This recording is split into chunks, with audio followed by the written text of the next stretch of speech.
एक अंकल ने थूक लगाकर अपनी जवान सवतेली लड़की की शील तोड़ दी। चलो मैं शुरू से आपको कहानी सुनाता हूँ, जिससे आपका सामान टाइट हो जाएगा, तो ध्यान से आखिर तक सुनो। ये कहानी है एक ऐसे रिश्ते की जो खून का तो नहीं था, पर उससे कहीं ज्यादा गहरा और पवित्र था। एक ऐसे अंकल की जिन्होंने एक अनाथ बच्ची को अपनी बेटी बनाकर पाला, और फिर एक दिन उसी बेटी ने उस अंकल के लिए कुछ ऐसा किया जिसे सुनकर आप हैरान रह जाएंगे। ये कहानी आपको सिखाएगी कि परिवार सिर्फ जन्म से नहीं, बल्कि प्यार और त्याग से भी बनता है।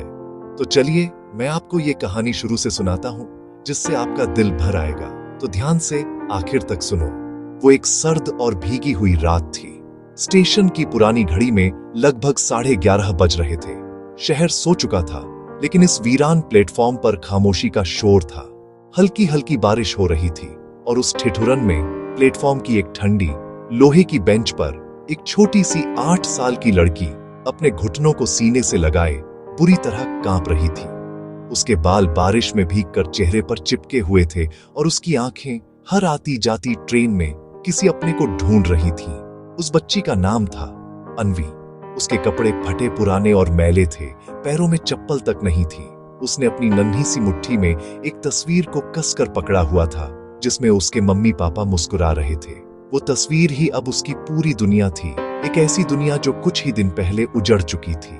लेकिन किस्मत को कुछ और ही मंजूर था। एक भयानक सड़क हादसे में अन्वी ने अपने माता पिता को हमेशा के लिए खो दिया था। वो खुशनुमा परिवार एक पल में बिखर गया।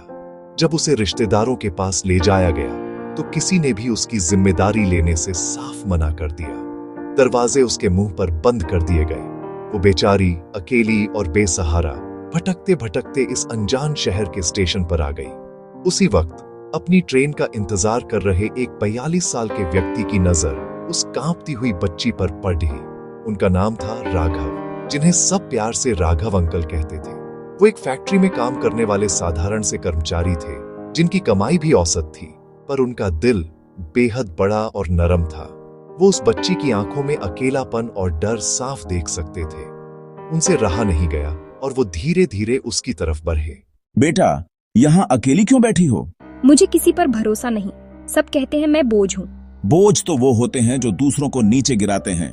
तुम तो किसी फरिश्ते जैसी हो। क्या मैं सच में किसी के लिए फरिश्ता बन सकती हूँ अंकल? मेरे लिए तो अभी से हो। राघव अन्वी को अपने घर ले आए। वो एक कमरे का छोटा सा घर था, जिसमें एक तरफ रसोई और दूसरी तरफ सोने की जगह थी। घर छोटा था, कमाई कम थी, और खुद राघव की भी कोई फैमिली नहीं थी। लेकिन उस छोटे से घर में अन्वी के लिए एक बड्ढा सा कोना था, जहां राघव ने उसके लिए एक छोटा सा बिस्तर और पढ़ने के लिए एक टेबल लगा दी थी। अरे पता नहीं कहां से इस लाडकी को उठा लाया। अपनी तो कोई है नहीं, अब पराई बच्ची की जिम्मेदारी लेगा। लोग क्या कहेंगे?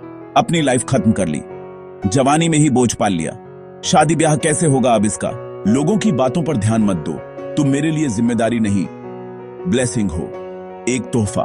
राघव ने अन्वी का दाखिला एक अच्छे स्कूल में करवाने की ठानी। कई स्कूलों ने मना किया, पर राघव ने हार नहीं मानी। अन्वी पढ़ाई में बहुत तेज थी। उसने अपनी मेहनत से साबित कर दिया कि वो किसी से कम नहीं। वो हर परीक्षा में टॉप करती। अगर मेरे पापा होते ना, वो कहते मैं चैंपियन हूँ। वो कहते कि मैं एक दिन बहुत बड़ा काम करूंगी। और मैं भी यही कहता हूं, तुम मेरी चैंपियन हो और हमेशा रहोगी। ये ट्रीटमेंट बहुत महंगा होगा।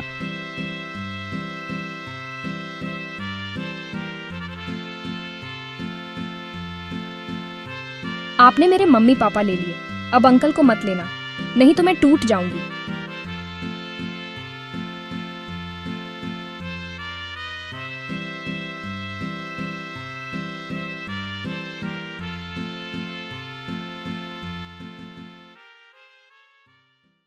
आपका ये सुधार चमत्कार से कम नहीं, आपको किसी फरिश्ते ने बचाया है। हाँ, मेरा फरिश्ता तो सामने खड़ा है। सच में बेटी हो तो ऐसी।